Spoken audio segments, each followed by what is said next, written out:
मुझे शांति चाहिए, अन्यथा मैं पागल हो जाऊंगा बुद्ध। शांति तुम्हारे अंतर में ही है, उसे बाहर मत खोजो। मैं क्या करूं? क्या करूं मैं? एक घायल श्वान की तरह अपने रिश्ते हुए घाव को चाटूं मैं?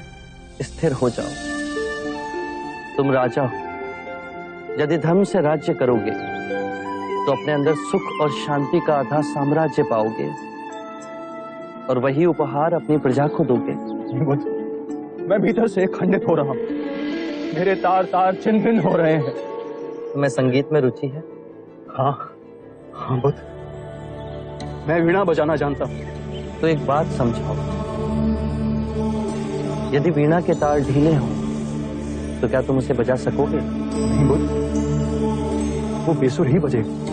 सत्य कहा। और यदि उसके तार अत्यधिक कसे हुए हों तो? वीणा बजाने पर तार फूट जाएंगे। अर्थात तार वैसे कसे ना तो वो अत्यधिक ढीले हों ना अत्यधिक कसे हुए। यदि तारों के बीच सामंजस्य हो तो ही संगीत उभरेगा, है ना? सत्य कहा आपने। अभी तुम्हारे तार कसे हुए हैं अजातशत्रु, चेष्टा करोगे तो वो टूट जाएंगे। स्थिर हो जाओ, शांत हो जाओ और वीणा के तारों की तरह ही अपने अंतर के तार को पहचानने से संगीत उभरेगा, अवश्य उभरेगा। सत्य कहा आपने, किंतु मैंने बहुत पाप किए। कि ग्लानि की पीड़ा से मुझे छुटकारा चाहिए। यदि ग्लानि तुम्हें दबोचे हुए है तो उसके कारण बिंदु तक पहुंचो।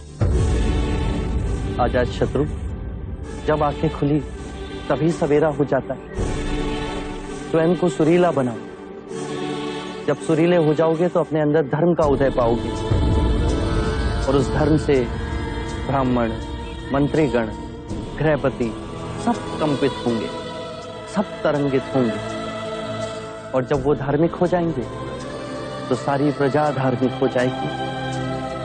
सत्य कहा आपने। याद रहे, राजा बल से नहीं अपने हृदय से राज्य करता है। मैं आपकी कही हर बात का स्मरण करूंगा बुद्ध। मैं पापी, अपने पिता का संहार करने वाला, उस अंधकार मोड़ को छोड़ आपके सूर्य समान प्रकाश में धार्मिक बनूंगा। कृपया कर मुझे अपना अन्याय बनाए। सही।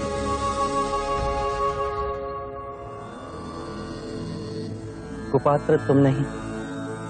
यदि पूरे ब्रह्मांड में तुम उस व्यक्ति को खोजोगे जो तुमसे नहीं तुम्हारे प्रेम से प्रेम करता हो, तो संपूर्ण ब्रह्मांड में तुम पाओगे केवल तुम ही ऐसे व्यक्ति हो जो अपने प्रेम और क्षमा के योग्य हो। ये बात सदैव याद रखो।